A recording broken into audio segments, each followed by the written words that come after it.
अपनी अपनी उआ बाई जो समझ मांगी वह कह दी, तुक्के मार दिए, अपने चल पड़े। लेकिन कबीर साहब के ज्ञान के सामने ये सभी ज्ञान आपको बिल्कुल ऐसा लगेगा जैसे कहते हैं तारा मंडल बैठ के, तारा मंडल बैठ के यो चांद बड़ाई खावे, उदया जब सूरज कहा स्यों तारा छिप जावे। रात्रि के समय सितारे चमकते हैं, तो उन तारों में चंद्रमा जब आ जाता है उसकी शोभा निराली बन जाती है, तारे फीके पड़ जाते हैं। और जब सूर्य का उदय होता है उस समय वो चांद दिखाई भी ना देता, ऐसा ज्ञान है। इन शास्त्रों का ज्ञान चंद्रमा का ज्ञान है, और कबीर साहब का ज्ञान ऐसा जैसे सूर्य उदय हो गया, फिर ये शास्त्र आपको इतने फीके लगेंगे। और भाई अंधेरे में चांद की चांदनी बहुत होती है, चंद्रमा की जो चांदनी रात्रि होती है बहुत ही अच्छी होती है, उससे भी काम चलाओ काफी काम सर जाते हैं, लेकिन दिन के इक्विवेलेंट नहीं हो सकता, दिन के बराबर नहीं हो सकता।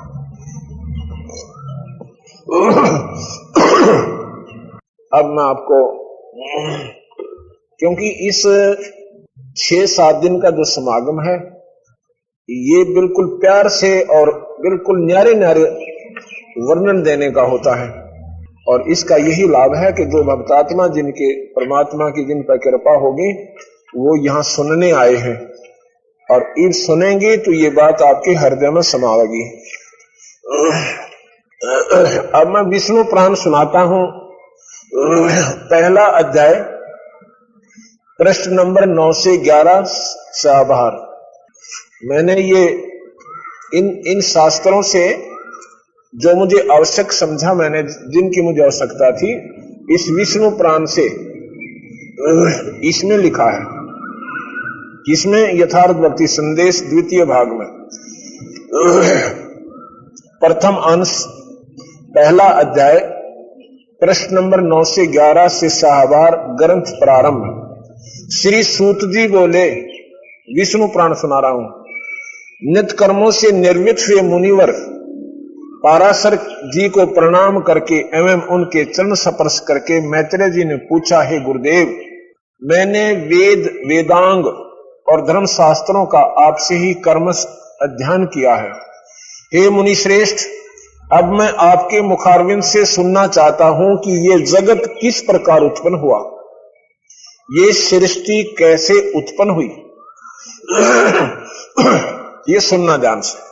अब इसमें क्या सुनोगे आप कि ये जो शास्त्र बताएंगे ये reconstruction of the world, reconstruction यानी महाप्रलय करता है ये निरंजन एक, उसके बाद जो स्थिति होती है वहां तक का ज्ञान है। इस निरंजन की भी उत्पत्ति का इसमें ज्ञान ढंग से नहीं है, वो कबीर साहब का शास्त्र आपको बताया। लेकिन यहां तक तो सुनो, इसमें क्या बताते हैं, और आगे भी कल्प के आरंभ में कैसे होगा। एक कल्प बहुत लंबा चौड़ा पीरियड होता है, वो बताएंगे आपको। उसमें कई बार तो ब्रह्मा मर लेता है, कई बार विष्णु मर लेता है, कई बार शंकर खत्म हो लेते हैं, जबकि इनकी आयु बहुत लंबी। जब ये कल्प अंत होता है, जब ये कल्प अंत होता है तो उसमें क्या होता है, एक कल्प अंत होता है, उसमें ब्रह्मलोक को छोड़कर निरंजन का लोक एक न्यारा है, उसने अपनी एक राजधानी ब्रह्मलोक न्यारी बना रखी है। उस ब्रह्मलोक के अंदर ये निरंजन, ये ज्योत निरंजन, ये काल भगवान 3 रूपों में रहता है, महाविष्णु और महालक्ष्मी, महाब्रह्मा और महासावित्री, और महादेव यानी शंकर और महापार्वती। अपने 3 रूप बनाकर ये उस ब्रह्मलोक में रहता है। इसका और अपना जो असली स्वरूप से इसका वैसी बूंदी सकल काल, वो निरंजन लोक है जो 21वें ब्रह्मांड का आखिरी लोक में रहता है। ये ब्रह्मलोक है, इसके नीचे ये अन्य लोक आते हैं। इन लोकों का सर्वनाश हो जाता है महाप्रलय जब निरंजन करता है। एक प्रलय होती है, एक महाप्रलय होती है। प्रलय के अंदर पृथ्वी के ऊपर के जीव नष्ट हो जाएंगे जब सतयुग शुरू होगा। उससे पहले यहाँ पर कुछ जो भक्ति भाव उसमें उपलब्ध होगी और कलयुग के अंत में जिन मनुष्यधारी शरीरधारी व्यक्तियों में, बहन भाइयों में, वो कुछ बचेंगे, वो ऊंचे पहाड़ों पर होंगे और बाकी यहाँ पर प्रलय हो जाएगी, पानी पानी हो जाएगा और उसके बाद फिर ये दोबारा सृष्टि शुरू होगी। ये तो ही प्रलय। एक महाप्रलय निरंजन करता है, एक महाप्रलय पारब्रह्म करता है। जो महाप्रलय निरंजन करता है वो अपनी करता है। इन ब्रह्मा का लोक, विष्णु का लोक, शिव का लोक, स्वर्ग, ये सब मृत्यु लोक, ये पृथ्वी लोक, पाताल लोक, इन सब लोकों को खत्म कर देता है, खा जाता है और फिर रिकंस्ट्रक्शन करता है, क्योंकि ये गंदे हो जाते हैं। कलयुग के अंत में पृथ्वी में उपजाऊ तत्व खत्म हो जाएगा, इसमें कोई फलदार वृक्ष नहीं उगेगा। 3 हाथ यानी 4.5 फुट तक नीचे तक उपजाऊ अंश पृथ्वी का नष्ट हो जाएगा। तो ऐसे ही सभी लोग बर्बाद हो जाएंगे, उनमें विकार बढ़ जाएंगे, सभी स्वर्ग में भी इतना गंदापन आ जाएगा। फिर इनको खत्म करके रिकंस्ट्रक्शन करता है ये अपनी तरफ से, उसको कल्प कहते हैं। कल्प के अंत में करता है और फिर जब कल्प के बाद जो सृष्टि शुरू हुई उसका ज्ञान है इसमें। ये ध्यान से सुनना, इन शास्त्रों में कल्प के बाद जो सृष्टि शुरू होती है वहां से ज्ञान शुरू है। लेकिन जो हमने आपको ज्ञान बताया पूर्ण ब्रह्म परमात्मा, कहां से सृष्टि आई, कहां से निरंजन आया, कहां से ये जीव आए और कैसे हुए, कौन परब्रह्म है, ये ज्ञान इनमें नहीं है। इसमें कहा कि यह जगत किस प्रकार उत्पन्न हुआ, आगे भी दूसरे कल्प के आरंभ में ये देख लो। ये विष्णु पुराण सुना रहा हूं। दूसरे कल्प के आरंभ में यो कल्प नष्ट होगा, जब ये सर्वनाश में आ जाएंगे, ना ब्रह्मा रहे, ना विष्णु, ना शिव रहे, न इनके लोक, ना स्वर्ग रहे, ना स्वर्ग में रहने वाले चौथी मुक्ति प्राप्त हंस रहेंगे। वो भी फिर जीव सिंगा में आकर अपने नए सिरे से 84 भोगेंगे और फिर अपने कभी मनुष्य शरीर का उनका अवसर आएगा तो अपनी भक्ति बनेगी तो ठीक है, नहीं 84 में फिर चले जाएंगे। कैसे कल्प, दूसरे कल्प के आरंभ में कैसे होगा, ये संपूर्ण चराचर किस से उत्पन्न हुआ, यह पहले किस में लीन था और आगे किस में लीन हो जाएगा। पृष्ठ 11 से, हे मैत्र, पूर्व काल में बुद्धिमान वशिष्ठ जी और पुलस्त जी ने जो कुछ कहा था वह सब तुम्हारे प्रश्न से मुझे स्मरण हो आया है। अतः हे मैत्रे, ये ऋषि आपस में वार्ता कर रहे हैं। एक मैत्रे है और पूछ रहे पाराशर से, यानी ऐसे ऐसे तुम्हारे प्रश्न से मैं उस महत्वपूर्ण पुराण संहिता को तुम्हें सुनाता हूं, तुम उसे भली प्रकार ध्यान से सुनो। यह जगत विष्णु से उत्पन्न हुआ, उसी में स्थित है, वे ही इसकी सृष्टि स्थिति और लय के करता है। यही जगत, ये जगत भी वही है। अब ये क्या बताया कि विष्णु में स्थित हुआ, ये विष्णु पुराण है ना, इसमें क्या बताया कि यह जगत विष्णु से उत्पन्न हुआ। विष्णु, विष्णु कौन है, ये काल निरंजन भी विष्णु है। जैसे सेंटर में भी होम मिनिस्टर होता है और स्टेट में भी होम मिनिस्टर होता है, तो ये विष्णु निरंजन की तरफ इशारा है। इन काल से उत्पन्न हुआ और काल में ही फिर लीन हो जाएगा जब ये महाप्रलय करेगा। श्री पाराशर मुनि बोले, हे ब्रह्मा, विष्णु और शंकर रूप, ब्रह्मा विष्णु और शंकर रूप से जगत की उत्पत्ति, स्थिति और संहार के कारण है। ओ विष्णु कौन, काल निरंजन, ब्रह्मा विष्णु और शंकर रूप से वो विष्णु। फिर विष्णु कितना आ गया, यानी वो स्टेट का होम मिनिस्टर, सेंटर के होम मिनिस्टर के अंतर्गत आते हैं ये। तो ऐसा बताया कि विष्णु जो है अपना शिव रूप में, विष्णु रूप में और ब्रह्मा रूप में यहां सारी सृष्टि का संचालन, उत्पत्ति और नष्ट करता है, ये काल ही करता है। इसके 3 अपने सबऑर्डिनेट्स हैं, ये यहां नीचे के ब्रह्मा और ये छोटे विष्णु और शिव शंकर, ये आपको आगे बताएंगे। वह प्रसंग दक्ष आदि मुनियों ने नर्मदा के तट पर राजा प्रकृत को सुनाया था, वह तथा प्रकृत ने सारस्वत से और सारस्वत से ने मुझे कहा था, जो श्रेष्ठ भी से भी परम श्रेष्ठ अंतरात्मा में स्थित श्रेष्ठ परमात्मा रूप वर्ण नाम और विशेषण आदि से रहित है, जिसमें जन्म वृद्धि परिणाम अक्षय नाश इन विकारों का सर्वथा अभाव है, जिसको सर्वदा केवल है, जिसको इतना ही कहते हैं,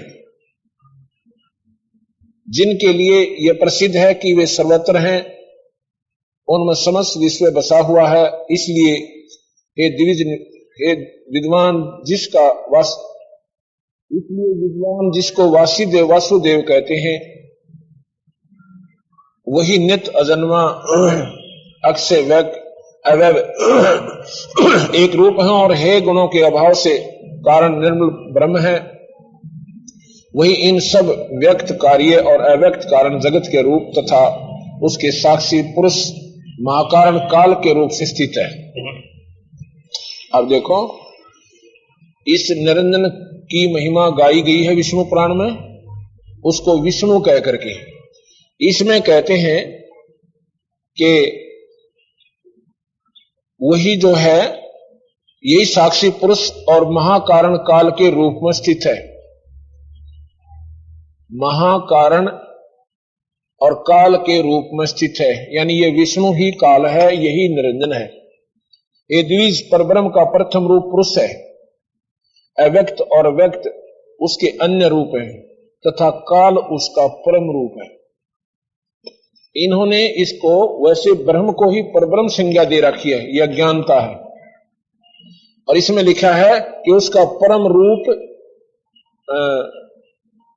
उसका काल उसका परम रूप है। ये विष्णु पुराण में लिखा है कि विष्णु उस निरंजन का परम रूप काल है। परम रूप माने श्रेष्ठ रूप, उसका परम रूप काल है। ये विष्णु पुराण सुना मैंने आपको, ये विष्णु पुराण मेरे पास रखा है। तो इससे सिद्ध हुआ कि ये निरंजन को ही, इस काल को ही यहां का भगवान मानते हैं और ये यहां का 21 ब्रह्मांड का मालिक है। इसी के भिन्न भिन्न नाम हैं, ब्रह्मा, विष्णु और शंकर। ये ब्रह्मलोक में 3 नामों से वहां पर व्यवस्थित है। उसने अपने 3 पुत्र पैदा किए। महाब्रह्मा के रूप में जब ये रहता है, उस माई का जो शेरा वाली है उसका ही रूप बना रखा है महासावित्री, और महाविष्णु और महालक्ष्मी उसी के 3 रूप बना रखे हैं। और शंकर और महापार्वती ये भी उसी के माई के 3 रूप बना करके ये ब्रह्मलोक में मौज मार रहा है। लेकिन अपने असली रूप में ये निरंजन लोक में रहता है, उस बूंदी शकल में, जो इसका परम रूप काल है, उस रूप में वो वहां रहता है। विष्णु पुराण में सिद्ध में ये करना चाहता था कि इसका परम रूप काल है। ये निरंजन, ये काल निरंजन, ये ब्रह्म, ये 21 ब्रह्मांड का मालिक है, इसको काल कहते हैं। दूसरा, महाभारत में संक्षिप्त महाभारत के द्वितीय खंड के प्रश्न नंबर 1220 भगवान विष्णु से विश्व की उत्पत्ति तथा बराह अवतार का वर्णन। राजा युधिष्ठिर ने पूछा कि पितामह कमल नयन भगवान विष्णु अविनाशी समस्त जीवों के उत्पत्ति और प्रलय के स्थान अजय और व्यापक हैं। हे नारायण, हे हर्षिकेश, गोविंद और केशव इन नामों से भी विख्यात हैं। मैं उनके स्वरूप का वास्तविक विवेचन सुनना चाहता हूं। भीष्म जी बोले, राजन, युधिष्ठिर भीष्म जी से पूछ रहे हैं अपने भीष्म पितामह से। तो भीष्म जी बता रहे हैं कि राजन, मैंने ये प्रसंग जमदग्नाग्नि जो महाराज जो है ना ऋषि, जमदग्नि नंदन भगवान परशुराम, जमदग्नि एक ऋषि हैं, उनके पुत्र हुए हैं ये परशुराम। कहते हैं कि मैंने ये प्रसंग जमदग्नि नंदन भगवान परशुराम, देवऋषि नारद और व्यास के मुख से सुना है। महर्षि अस्ति, देवल, वाल्मीकि और मार्कंडेय भी इस अद्भुत रहस्य का वर्णन किया करते हैं। भगवान विष्णु सबके ईश्वर हैं और नित्य हैं। वे पुरुष एवं विराट आदि अनेकों नामों से प्रसिद्ध हैं, सर्वव्यापक हैं। लोक में ब्रह्मवेता पुरुष उन भगवान के जिन चरित्रों को जानते हैं तथा पुराण वेता जिनका निरूपण करते हैं, वह सब मैं तुमको सुनाता हूं। ये पुरुषोत्तम संपूर्ण भूतों के आत्मा हैं। उन्होंने अपने संकल्प द्वारा आकाश, वायु, अग्नि, जल और पृथ्वी इन पांचों भूतों की रचना की है। उन सर्वभूतेश्वर भगवान विष्णु ने पृथ्वी की रचना करके जल में शयन किया तथा अपने संपूर्ण तेज से संपन्न होकर उन्होंने मन से ही समस्त भूतों से अग्रज भगवान शंकर को उत्पन्न किया। अब सुन लो, इसमें विष्णु पुराण में क्या कहा है कि भगवान विष्णु ने शंकर की उत्पत्ति की। शंकर, इससे सिद्ध हो क्या कि शंकर विष्णु जी ने शंकर को उत्पन्न किया। मैं यही सुनाना चाहता था। ये महाभारत में भी यही है, क्योंकि इसका लेखक एक ही है। ये ध्यान रखना, कोई न सोचे विष्णु पुराण में और महाभारत में लेखक एक ही है और वही बता रहा है। भगवान शंकर ही समस्त भूतों के आधार हैं तथा भूत भविष्य सभी प्राणियों को धारण करते हैं। इसके बाद उनकी नाभि से एक सूर्य के समान तेजों में कमल प्रकट हुआ। उससे संपूर्ण भूतों के पितामह भगवान ब्रह्मा प्रकट हुए। अब ध्यान से सुन लेना, ये क्या बता रहे हैं कि विष्णु से ब्रह्मा और शंकर दोनों उत्पन्न हो गए। ये महाभारत और विष्णु पुराण आपको ये ज्ञान दे रहा है। महाभारत का दूसरा भाग 1240 से 1241 तक युधिष्ठिर ने पूछा, पितामह, अब मैं ये जानना चाहता हूं कि संपूर्ण भूतों की उत्पत्ति किससे होती है, उनका लय कहां होता है। परमार्थ की प्राप्ति के लिए जिसका ध्यान और किसका ध्यान और किस कर्म का अनुष्ठान करना चाहिए। काल का क्या स्वरूप है, काल का क्या स्वरूप है और भिन्न भिन्न युगों में मनुष्यों की कितनी आयु होती है। भीष्म जी ने कहा, युधिष्ठिर, इस विषय में भगवान व्यास ने अपने पुत्र सुखदेव को जो उपदेश दिया था वही प्रसंग मैं तुम्हें सुना रहा हूं। एक दिन सुखदेव ने वेद व्यास जी से अपने मन का संदेह इस प्रकार पूछा, पिताजी, पापियों को उत्पन्न करने वाला कौन है? काल के ज्ञान का क्या परिणाम निकलता है? ब्राह्मण का क्या कर्तव्य है? ये सब बातें बताने की कृपा कीजिए। व्यास जी ने कहा, बेटा, सृष्टि के आरंभ में अनादि, अनंत, अजन्मा, दिव्य, अजर, अमर, अविकारी, अतकर्य और ज्ञानातीत ब्रह्म ही था। क्योंकि इन इससे का बेरा इस ब्रह्मांड का ही, ये बताते हैं पहले केवल ब्रह्म ही था। बिल्कुल ब्रह्म ही था। ये ब्रह्म अपने स्वरूप में निरंजन रूप में वहां रहता है, ब्रह्म लोक में ब्रह्म रूप में यानी 3 शिष्यों में रहता है। वह काल स्वरूप है। ओए होए होए, और यह हम प्रमाण करना चाहते हैं, बंदी छोड़ के कहना चाहते थे। अब केवल कबीर साहब की वाणी अगर आपको सुनाकर मैं फाइनल कर दूं, यो कभी आप स्वीकार नहीं कर सकते। और मुझे ये कहोगे ये ना जानता ABCD भक्ति के बारे में, ना शास्त्रों का ज्ञान, एवं सट्टे मारता फिरे। लेकिन इन शास्त्रों को हिंदुस्तान में कोई नकारा नहीं कर सकता। इसलिए इन शास्त्रों का आधार आपके हृदय में सच्चाई को समावेश करेगा। निरी ईंट नहीं टिक सकती, उनमें सीमेंट लानी पड़े से, और फिर वह हलना कोई ना। ऐसे ये जो शास्त्रों के बीच में जो सीमेंट दे रहा हूं ना, ये कबीर साहब के ज्ञान को ये मजबूत बना देंगे। व्यास जी कहते हैं, बेटा, सृष्टि के आरंभ में अनादि, अनंत, अजन्मा, दिव्य, अजर, अमर, अविकारी, अव्यक्त, ज्ञानातीत ब्रह्म ही था। वह काल स्वरूप है। ये काल है और काल के कला, कष्टा आदि जितने भी भेद हैं, ये सब उसी के अवयव हैं। महर्षियों ने 15 निमेष की एक काष्ठा, 30 काष्ठा की एक कला, 30 कला का 3 कष्ठा और एक मुहूर्त तथा 30 मुहूर्त का एक दिन रात माना है। 30 दिन रात का एक मास, 12 मास का वर्ष होता है। एक वर्ष में 2 आयन होते हैं। ये इनका पूरा वर्णन दे रखा है, इसमें पीरियड दे रखा है। बस भाई इससे नो बन गया, फिर एक वो देव वर्ष बन जाएगा, ऐसे ऐसे। इस प्रकार इन्होंने बताया है कि सतयुग, इस प्रकार देवताओं के 12,000 वर्षों का एक चतुर्युग होता है, और एक 1,000 चतुर्युग बीतने पर ब्रह्मा का एक दिन पूरा होता है। इतने ही युगों की उनकी रात्रि होती है।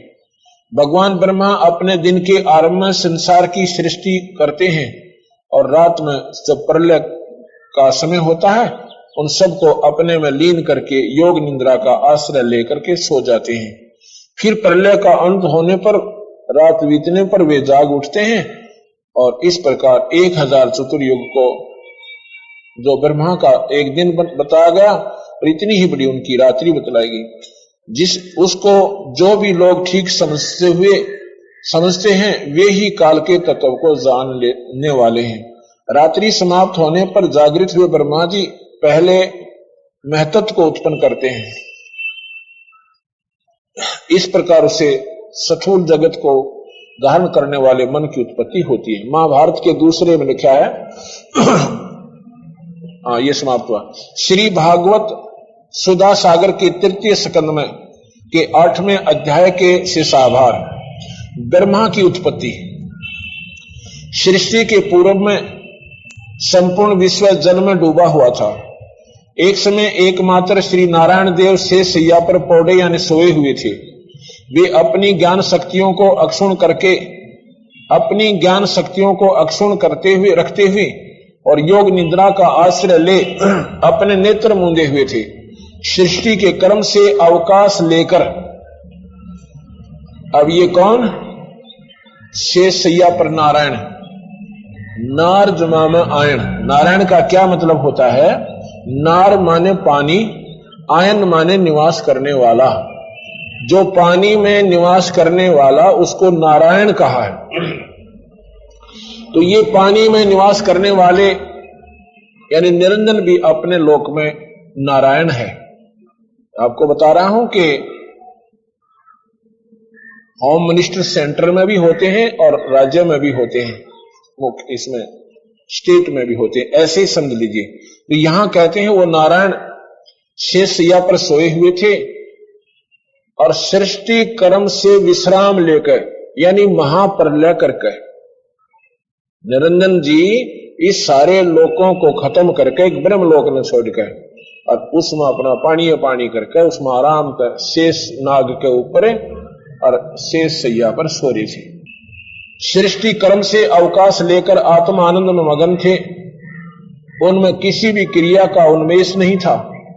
जिस प्रकार अग्नि अपनी दाहिका आदि शक्तियों को छिपाए हुए काष्ठ में व्याप्त रहती है, उसी प्रकार श्री भगवान ने संपूर्ण प्राणियों के सूक्ष्म शरीरों को अपने शरीर में लीन करके अपने आधारभूत उस जल में शयन किया। उन्हें सृष्टि काल आने पर जागने के लिए केवल काल शक्ति को जागृत रखा।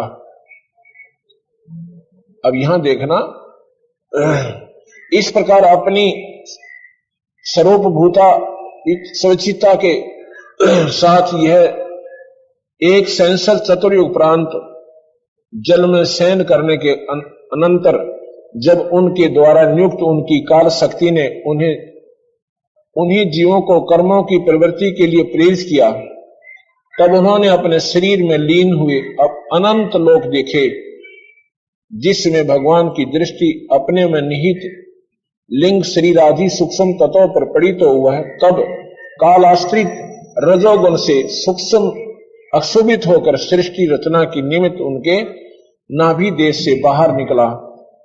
कर्म शक्ति को जागृत करने वाले काल के द्वारा विष्णु भगवान की नाभि से प्रकट हुआ सूक्ष्म तत्व कमल कोश के रूप में सहसा ऊपर उठा। यहां देखना है, काल के द्वारा विष्णु भगवान की नाभि से।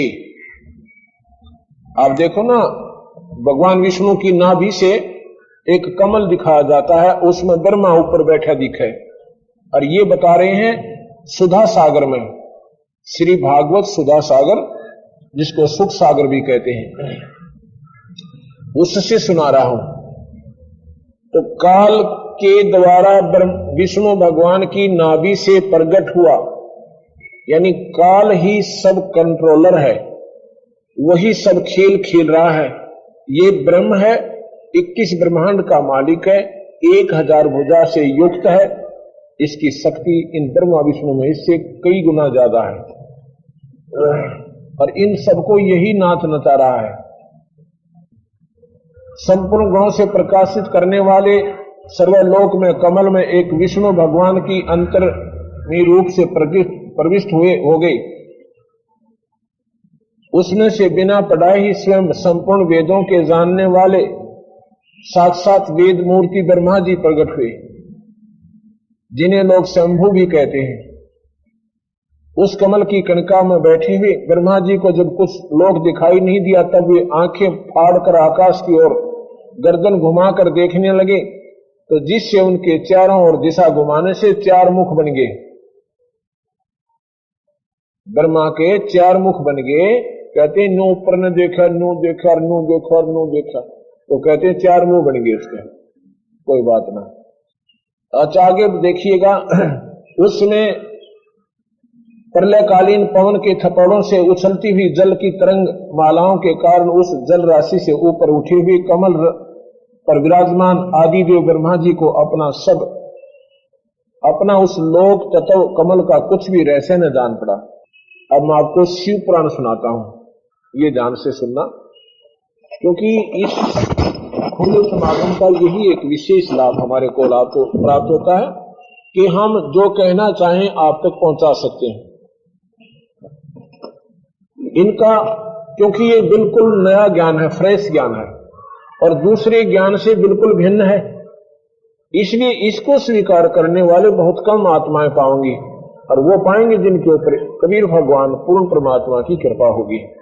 और आप अगर ढंग से इस बात को समझ गए, आप शास्त्र भी देखने की चेष्टा कीजिए फिर, और फिर आप अपने आप सब बहन भाइयों को बैठाकर समझा करोगे कि इस तिथि में बात है भाई, ये जो पुराना ज्ञान है ये क्यों फैल गया।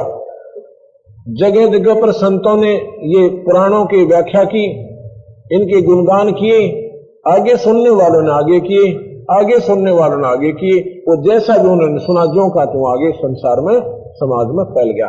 अब ये जो कड़वा कड़वा ज्ञान है ये भी आपके सामने आ रहा है, ये भी इसमें समय लगेगा थोड़ा सा, और आपके घर घर बच्चा तक पहुंचेगा और फिर विवश होना पड़ेगा इस ज्ञान को स्वीकार करने के लिए, क्योंकि ये सच्चाई से परिपूर्ण है।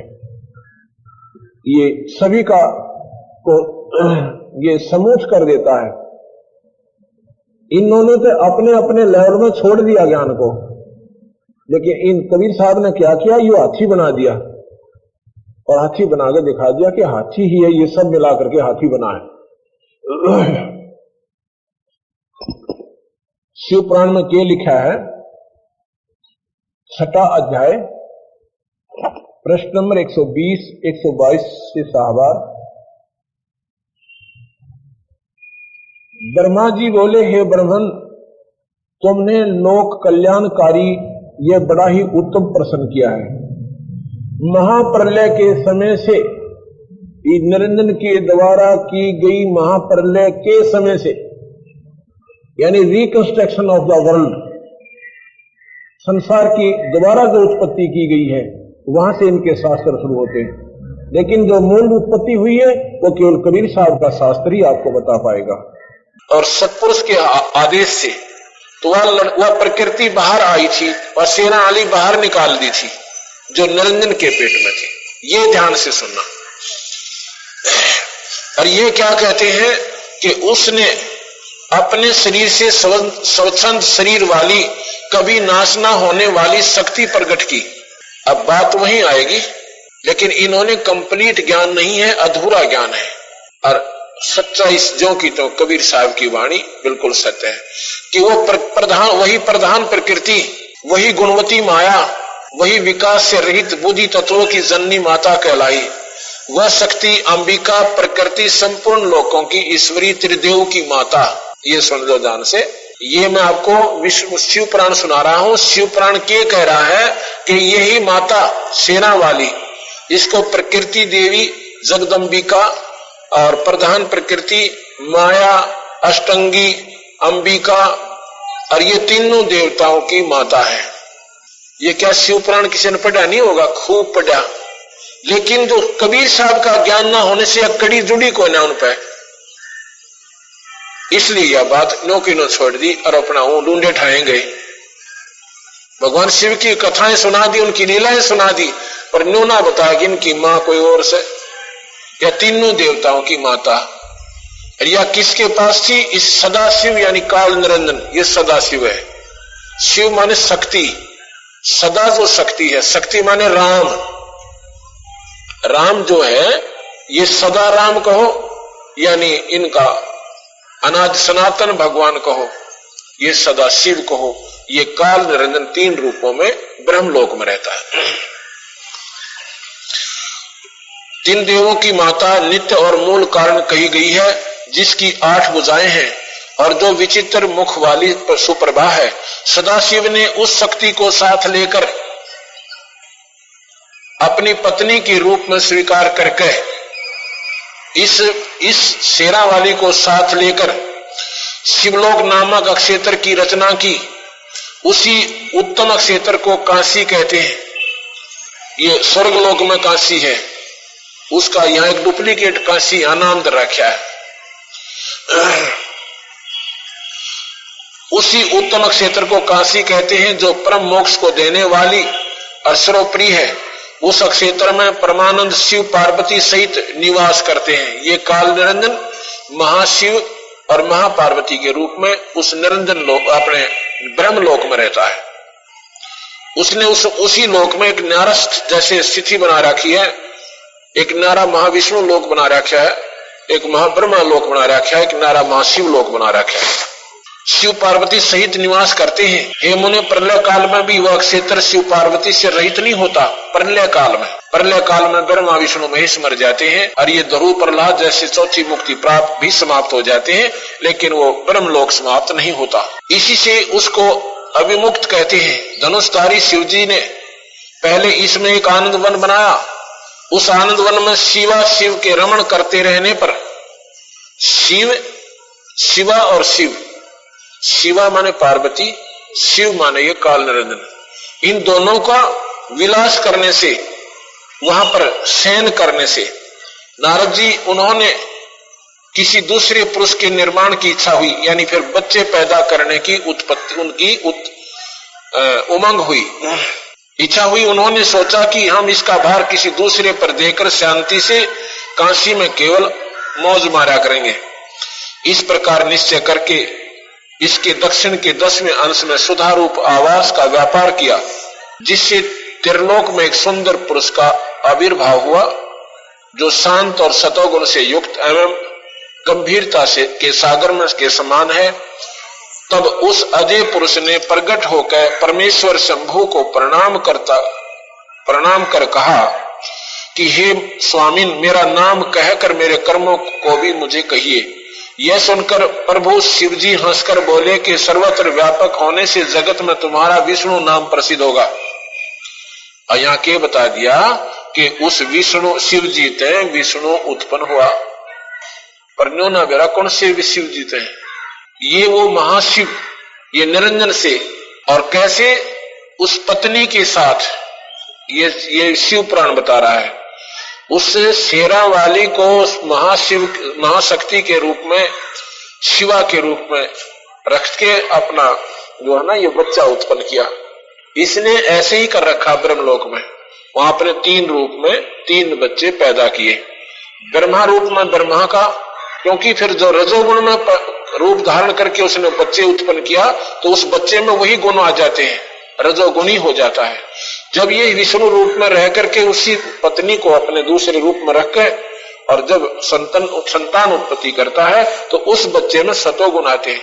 अब शराबी के बच्चे का आप देख लेना, उसमें अपने आप गुण आ जाएंगे शराब पीने के।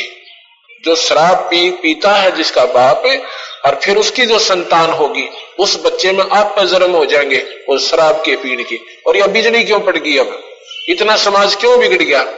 क्योंकि वो जन्म उन बच्चों में इतने प्रभावी हो जाते हैं कि फिर वो डटे नहीं डटते, वो अपने आप स्वीकार करना शुरू करेंगे। ऐसे ही ये माँ बाप से मिला हुआ शरीर हमारे को बहुत प्रभावी रखता है।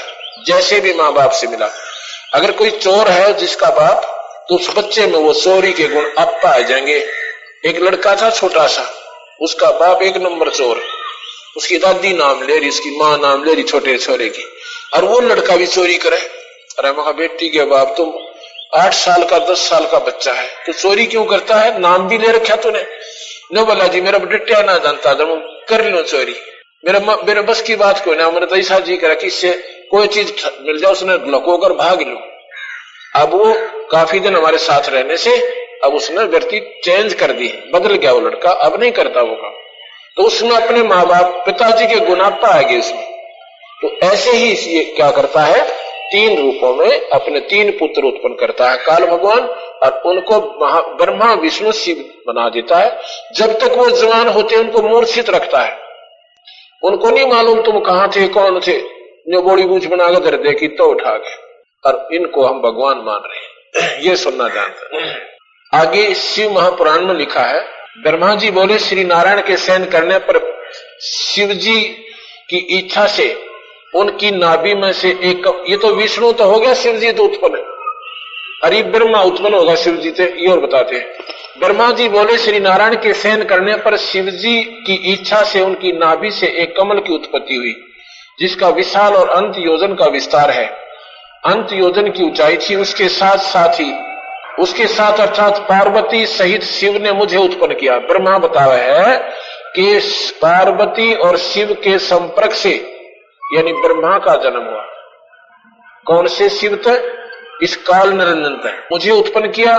इस प्रकार मैं हिरण्याक्ष गर्भ से प्रकट हुआ, जिसके 4 मुख, लाल मस्तक, त्रिपुंड धारण किए हुए मैंने उस कमल के अतिरिक्त और कुछ भी ना देखा। शिव महापुराण आगे लिखा है। हाँ, ये समाप्त हुआ, ये और प्रकरण आ गया। अब मैं आपको क्या सुना चाहता हूं। अब ये देवी भागवत महापुराण यह सारी पोल पाट देगी। ये कबीर साहब की कहानी को, कबीर साहब की यथार्थ मार्ग को सत्य करने के लिए इस चूने और सीमेंट का सामने सहयोग लेना पड़ रहा है, और इन शास्त्रों के सामने कोई नहीं बोल सकता, और फिर भी बोलता है तो वो फिर उसकी अपनी नासमझी है, अज्ञानता, महाअज्ञानता है। देवी भागवत के बारे में, देवी भागवत महापुराण ये मेरे पास रखी है, श्री देवी भागवत महापुराण, और ये है रणधीर प्रकाशन हरिद्वार से द्वारा प्रकाशित है। अनुवाद पंडित ज्वाला प्रसाद चतुर्वेदी, इन्होंने इसका अनुवाद किया हिंदी में, क्योंकि ये संस्कृत में उपलब्ध थी पहले। अब हिंदी में जो के तो टीका हो गया इनका, और हिंदी में टीका हो गया तो हमारे जैसे का सूत बैठ गया, इनकी बात समझने का। न पहले संस्कृत बोलते थे, और संस्कृत हमारे समझ में क्यों आती नहीं थी, क्योंकि गांव के लोग अनपढ़ होते थे, शहरों के लोग भी अनपढ़ होते थे। विद्वान लोग केवल काशी विद्यापीठ में पढ़कर अपनी प्रभुता दिखाकर संस्कृत में बोला करते, और सुनने वाले बेचारे नादान, क्योंकि भगवान की कथा सुनने के इच्छुक होते थे, वह उनकी अब बैठे बैठे गर्दन लाया करते। उन्हें न्यों नहीं मालूम ये संस्कृत में के कहां से। एक समय की बात है, एक सत्संग हो रहा था, उसमें वैसे चले जाते थे, नाम लिया था, तो उसमें बड़े काफी विद्वान आए हुए थे, और पूरी स्टेज लग रही। जब वो खड़े होना, उनके महामंडलेश्वर, फलाना मंडलेश्वर, ये काशी विद्यापीठ से 4 विषयों के आचार्य फलाना राम, इतने बड़े बड़े बोला। फिर वो संस्कृत में डूंडा ठा दे, संस्कृत बोलने जा घनी काफी देर तक, और फिर कुछ हिंदी में भी थोड़ी बहुत बताते थे। एक भगत जी मेरे देखते देखते आकर बैठा, वो बैठ के 10 मिनट बैठा होगा, मैं बाहर घूमने चलेगा बाथरूम करने खातिर, तो वो लोकन दादा वो कमाल का महात्मा है कि चाला पड़ रहा है, बहुत कसूता बोल रहा है। मैं बोला वो तेरा समझ में आयु के है, बोला नो बेरा नहीं के है, पर बोलना कसूता। बोला बूझ तेरा तो नहीं बेरा यू कह रहा, सिर्फ उसकी धारावाहिक उसकी उस भाषण से प्रभावित हो गया, नो नहीं बेरा यू बोल के रहा था। और जो पूरा कह जगह गई होगी उसने कहा कसूता माँ तुम्हारा फिर ना कसूती बहुत बढ़िया बात बता, और बात उसने नो नहीं बेरा, कह क्या रहा है। तो ये न्योज गया हमारा सारा समाज। अब कबीर साहब ने बिल्कुल आम जन साधारण के लिए बिल्कुल ऐसी लैंग्वेज, ऐसी भाषा बना कर दे दी कि छोटा बच्चा भी जो ABC जानता हो ना, ये हिंदी की भी थोड़ी बहुत कोई इकाई जानता हो वो पढ़ सकता है और समझ सकता है। अब सुनिएगा, जन्मेजय कौन थे? ये युधिष्ठिर के पोते थे, अभिमन्यु के बेटे थे। जन्मेजय ने पूछा ना, ये उसके जो युधिष्ठिर के पुत्र थे उसका नाम था राजा परीक्षित के पुत्र थे ये, और परीक्षित अभिमन्यु का लड़का था। तो जन्मेजय ने पूछा, भगवान आपने अंबा यज्ञ द्वारा देवी के आराधन करने की आज्ञा दी है, अतः वे कौन है, कैसे और कब प्रकट हुई? ब्रह्मन साथ ही विस्तार पूर्वक ब्रह्मांड की उत्पत्ति भी कहिए, क्योंकि भूदेव ब्रह्मांड के विषय में जो कुछ कहा गया है तथा वह जैसा जो है ये सभी बातें आप जानते हो। मैंने सुना है कि ब्रह्मा, विष्णु और रुद्र ये 3 सगुण देवता हैं। व्यास जी कहते हैं, राजन तुम्हारी बुद्धि बड़ी विशाल है। अभी तुमने जो प्रश्न पूछा है कि ब्रह्मादि की उत्पत्ति कैसे हुई, ब्रह्मा आदि का मतलब ब्रह्मा, विष्णु, महेश। जैसे सनकादिक, सनक, सनंदन, सनातन, संत कुमार, ये 4 भाई हैं। इनकी आयु 5 वर्ष, इनका जो शरीर की मैन्युफैक्चर 5 वर्ष के बालक जैसी बनी रहती है अपने पिता ब्रह्मा के आशीर्वाद से। इनको सनकादि कहते हैं। सनकादिक का मतलब है चारों की तरफ इशारा, एक ही। ये ब्रह्मादि, ब्रह्मा आदि, ब्रह्मा, विष्णु, महेश आदि की उत्पत्ति कैसे हुई, सो ये महान कठिन विषय है। एक समय की बात है, गंगा के तट पर सर्वज्ञान संपन्न मुनिवर नारद जी विराजमान थे। वेद के सर्वोत्कृष्ट ज्ञाता उन मुनि का मुझे दर्शन हुआ। कुशल प्रसन्न हो जाने के पश्चात मैंने नारद जी से पूछा। मैंने कहा, मुने आप बुद्धिमान हैं। ये व्यास जी कह रहा है और व्यास से ये जन्मेजय पूछ रहा है। जन्मेजय को व्यास जी कह रहा है कि यही प्रश्न मैंने नारद जी से किया था। तो अब वो कह रहे हैं कि मैंने नारद जी से कहा कि मुने आप बुद्धिमान हैं, मुझे ये बताइए, बताने की कृपा कीजिए कि इस विस्तृत ब्रह्मांड की प्रधानकर्ता, विस्तृत ब्रह्मांड के प्रधानकर्ता कौन है? कितने ही आचार्य भवानी को संपूर्ण मनोरथ पूर्ण करने वाली बतलाते हैं। वे आदि माया, मां शक्ति एवं परम पुरुष के साथ रहकर, जो मैं सिद्ध करना चाहता हूं, कितने पापड़ बेलने पड़ेंगे कबीर साहब की वाणी को सत्य को सिद्ध करने के लिए। सत्य को सत्य सिद्ध ये इन शास्त्रों से होगी, क्योंकि इनको ये सबको स्वीकार्य है, इनको कोई नकारा नहीं कर सकता। और कबीर साहब का फिर सब तो सिद्ध हो जाएंगी। फिर उन्होंने जो कहा सारी सिद्ध आपने बिल्कुल सत्य लगेंगी, असत्य नहीं पाओगी, क्योंकि वो पूर्ण परमात्मा है, अनंत कोटि ब्रह्मांड के ईश्वर हैं ये कबीर भगवान हमारे। कितने ही आचार्य भवानी को संपूर्ण मनोरथ पूर्ण करने वाली बतलाते हैं। वे आदि माया, मां शक्ति एवं परम पुरुष के साथ रहकर, आदि माया परम पुरुष, यहाँ का परम पुरुष, पुरुष माने परमात्मा, यहाँ का परम परमात्मा कौन है? निरंजन है। परम पुरुष के साथ रहकर कार्य संपादन करने वाली प्रकृति है। ये प्रकृति शब्द याद रखना आप, प्रकृति। ये आपको गीता जी में बताऊंगा ना, जब प्रकृति शब्द काम आओगा आपके, करने वाली प्रकृति है। ब्रह्म से उनका अभेद संबंध है। ब्रह्म कौन है? काल निरंजन है, ज्योत निरंजन है। ये 1000 भुजा का भगवान है, ये ब्रह्म कहलाता है। और ये शेरा वाली है, जगदम्बिका है, ये प्रकृति है, आदि माया। इसका ब्रह्म के साथ अभेद संबंध है, यानी पति पत्नी की तरह इनका संबंध है। वे अखिल विश्व की अधीश्वरी है, सर्वगुण निर्गुण, सर्वगुण निर्गुण एवं कल्याण में उनका विग्रह है। नारद जी कहते हैं व्यास जी प्राचीन समय की बात है, यही संदेह मेरे हृदय में उत्पन्न हो गया था। जन्मेजय ने पूछा व्यास जी ने पूछा नारद जी से।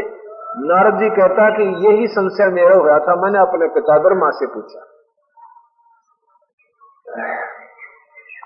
नारद जी कहते हैं कि व्यास जी प्राचीन समय की बात है, यही संदेह मेरे हृदय में उत्पन्न हो गया था। तब मैं अपने पिता अमिल तेजस्वी ब्रह्मा जी के स्थान पर गया और उनसे इस समय जिस विषय में तुम समझे हुए मुझसे पूछ रहे हो उसी विषय में मैंने पूछा। मेरे प्रश्न का परमलोक पिता में ब्रह्मा जी मुझे कहने लगे, बेटा मैं इन प्रश्न का क्या उत्तर दूं? यह प्रश्न बड़ा ही जटिल है। महाभाग तुम भगवान विष्णु से इसका समुचित समाधान पा सकते हो, फिर भी मैं बताता हूं। पूर्व काल में सर्वत्र जल ही जल था, ब्रह्मा बता रहा है। और ब्रह्मा ने नारद को जो बताया, व्यास जी कहते उसने नारद जी ने मुझे बताया। और इस व्यास जी कहता कि मैं तुम्हें बताता हूं जन्मेजय। तो क्या बताया कि नारद जी ब्रह्मा जी बता रहे हैं कि पूर्व काल में सर्वत्र जल ही जल था। जब महाप्रलय हो जाती है ना, एक ब्रह्मलोक बच जाता है, बाकी यहां सारा पानी हो जाता है। जल ही जल था, सथा और जंगम जितने प्राणी हैं उनमें कोई भी नहीं थे। तब कमल से मेरी उत्पत्ति हुई। ब्रह्मा बता है, एक कमल के फूल से मेरी उत्पत्ति हुई।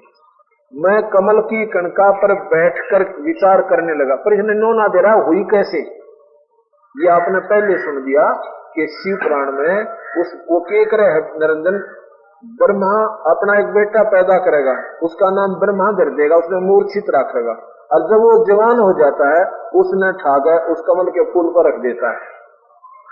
अब ये ब्रह्मा नौका है, मैंने नो नहीं दे रहा कमल के फूल पर कितना आ गया मैं।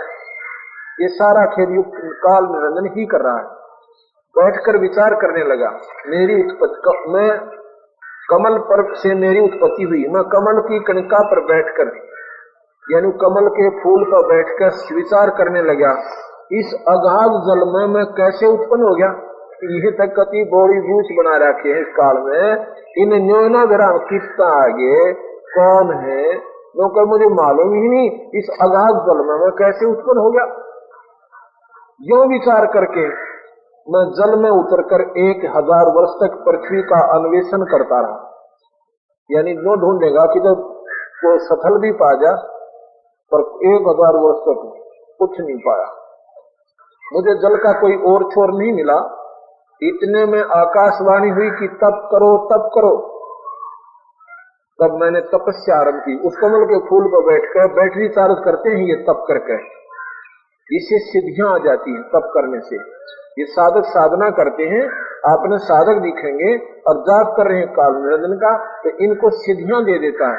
उन सिद्धियों को फिर स्वयं प्रयोग उनके माध्यम से ये काल अपने कंट्रोल से उनको तोब बनाकर वो मशीन बनाकर प्रयोग करता है। अब कहता तप करो, तो कहने लगा मैं डरता तप लग गया कर। कई 1000 वर्ष तक तप करता रहा। फिर कहा सृष्टि करो। अब सृष्टि क्या की करूं, आंख खुल गई भाई को जल पानी दिखा है। 1000 वर्ष तक तप करता रहा। फिर उसी समय सृष्टि करो, ऐसी आकाशवाणी सुनाई पड़ी। सोचा कि किसकी सृष्टि करूं अथवा मेरा क्या कर्तव्य है। लोग है ब्रह्मा के मैं डरता उस पानी में तो जाऊं कोई ना, क्यों 1000 वर्ष तक ढूंढा इतना कुछ पाया कोई ना। तो मैं डरता उस कमल का नीचे उतरू कोई ना। इतने उस काल में एक रात 2 राक्षस भेज दिए, मधु और कैटव नाम के। नो बोला वो राक्षस तो मेरे का नहीं आने लगे, मैं डरता उस कमल के फूल पर से नीचे पड़ गया। जब नीचे आकर गिरा तो वहां देखो हो एक और सोन लाग रहा है, एक भगवान। वो कौन था? शेष सैयापा विष्णु। शेष सैयापा यू डुप्लीकेट विष्णु, जो उस निरंजन का पुत्र जो शेरा वाली से पैदा हुआ था, आपने शिव पुराण में सुना, सदाशिव पुराण में। वो शेष सैयापा मूर्छित गिर रखा। जब मैं वहां गया मैंने एक व्यक्ति और दिखा, भाई यूं कौन सो रहा है। इतने में उसमें से एक शक्ति निकल गई जिससे वो बेहोश कर रखा था, वह आकाश में छा गई और विष्णु सामने एकदम बैठा हो गया, जागृत हो गया। इतने में वो मधु और कैटब भी आ गए मेरे पीछे पीछे पड़े हुए, दोनों राक्षस। तो विष्णु जी के साथ उनका 5000 वर्ष तक युद्ध होता रहा। फिर भी वो विष्णु से मधु कैटब राक्षस मरे नहीं। फिर वो जो ऊपर शक्ति थी, वह शेरा वाली सुंदर लड़की के रूप में वह नीचे आई और उसने उस मधु कैटब की तरफ गंदी हरकतें शुरू की, जिससे वो उस लड़ाई तो भूल गए, उस माई का ना आकर्षित हो गए। पीछे से विष्णु ने उनकी गर्दन पकड़ कर और फिर मारा, यानी सामने से भगवान विष्णु उनके सामने फेल हो लिया था, उनसे मर नहीं रहे थे। ये देवी भागवत पढ़ रहा हूं, कदे को सोचो सत्य मारता महाराज जी अपने घर की गड़के, ये नो की नु सुना रहा हूं, तो इसमें लिख रखा है। उसी समय मधु कैटब नाम के दो भयंकर दानव सामने आ गए। मैं उनसे भयभीत हो उठा। तब कमल का डंठल पकड़कर मैं जल में उतरा। जब मुझे एक परम अद्भुत पुरुष के दर्शन मिले जो शेष नाग की सैया पर सोए थे, शंख चक्र गदा पद्म उन 4 अवधों से अनुपम शोभा पा रहे थे, ऐसी शेषाशाही भगवान विष्णु का मुझे दर्शन हुआ। नारद जी, शेष नाग की सैया पर सोए हुए उन प्रभु को देखकर मेरा मन चिंतित हो उठा। इतने में भगवती योग निद्रा याद आ गई। मैंने उनका स्मरण किया।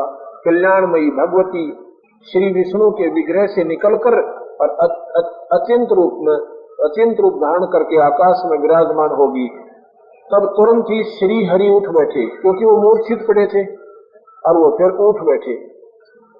इतने में मधु और कैटब भी उन्होंने मधु और कैटब के साथ 5000 वर्ष तक बड़ी घमासान लड़ाई करी। तब वे दैत्य मरे। कैसे मरे? पहले देवी के कटाक्ष से मधु और कैटब मोहित हो गए। इसके बाद भगवान विष्णु ने गोद में लटाकर उनका गेटी में गुठा दे दिया, यानी उनको प्राण रहित किया, गर्दन दबोच कर। और पहले ना मरे, वो अचारा तो भी ना मरे थे भगवान पे। अब ये नहीं समझना, क्योंकि इस सच्चाई को सच्चाई तक आना चाहिए।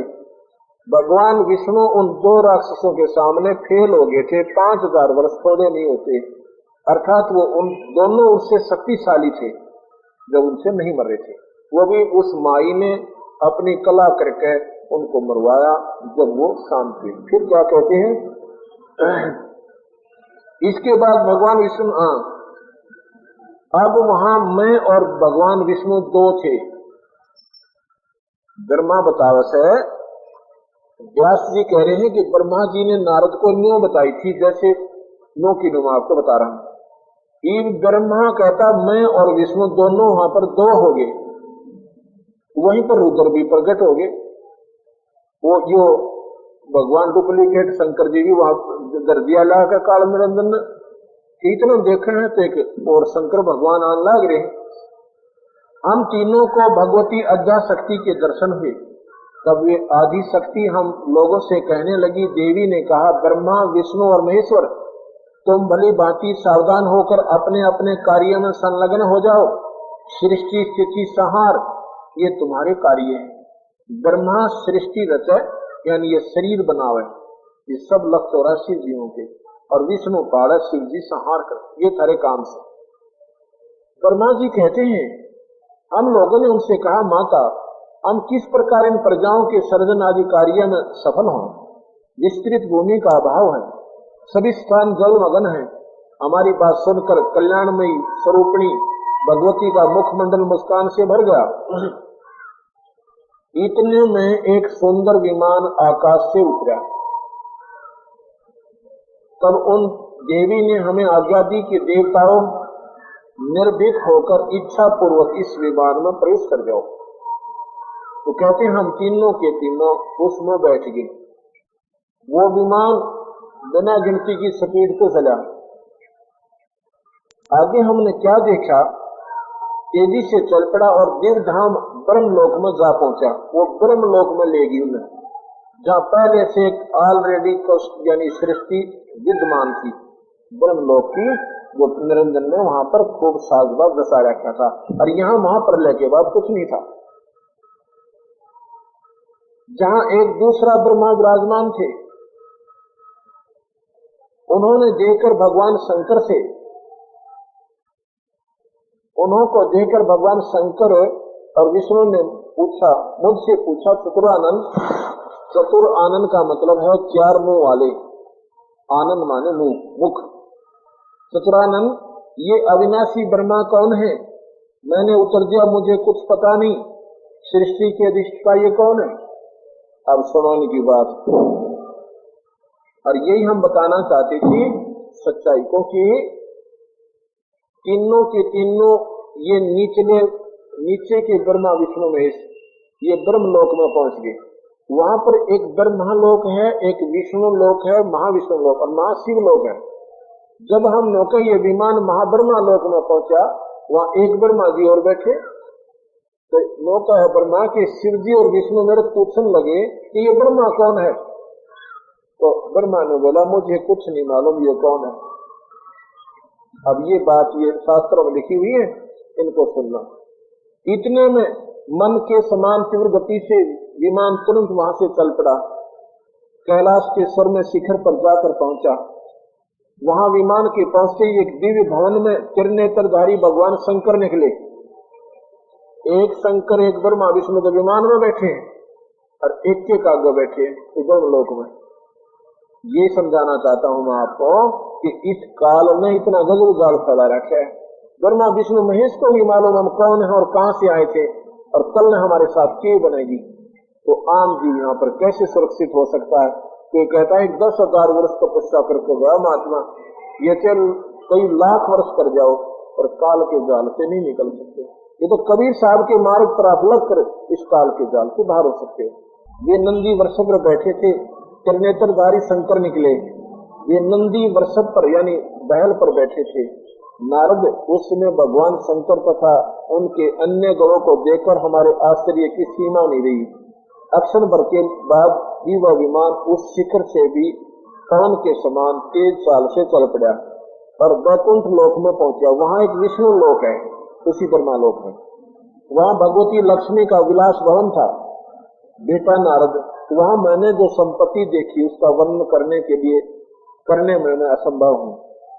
उस उत्तम पुरी को देखकर विष्णु का मन आश्चर्य से इसके समुद्र में गोता खाने लगे। वो विष्णु जो मेरी जेल में बैठा था और उस विष्णु के साथ में देखकर जो तो वो भी डगमग हो गया। यूं सोचा कि यहाँ भी विष्णु एक और है। आगे अमृत के समान मीठे जल वाला समुद्र मिला। उसी मनोहर द्वीप मंदिरा प्रादीप आदि बहुत से शोभावतमान वृक्ष थे। वहां एक कमल लोचन श्री हरि यानी विष्णु विराजमान थे। इतने में वही विमान पवन से बातें करता हुआ आगे को चल पड़ा। उसी द्वीप में एक मंगल में मनोहर पलंग बिछा था। भांति भांति के रत्नों से उसकी विचित्र शोभा हो रही थी। उसमें पलंग पर एक दिव्य रमणी बैठी थी। अब गए आगे माता के लोक में। माई जो वहां पर इंडिविजुअल रहती है, अकेली रहती है और 3 रूपों में वहां भी रहती है और सूक्ष्म रूप में यहाँ भी हर अपने कार्य जो उनके लेवल के हो उन भक्तों के सारथी है जो उनके सच्ची लगन से लगे हुए हैं और सही उनकी वे उपवर्तित है। तो वहां पर एक सुंदर लड़की बैठी हुई थी। उसने गले में लाल रंग की माला पहनी हुई थी। लाल वस्त्रों में श्री विग्रह यानी उसका शरीर बहुत सुंदर सुशोभित हो रहा था। मानो करोड़ों बिजलियां एक साथ चमक रही हो, इतना उनका तेजों में शरीर था। ऐसी सुंदर स्त्री को मैंने कभी नहीं देखा था। साथ में अनेकों साधक बैठे श्रीयम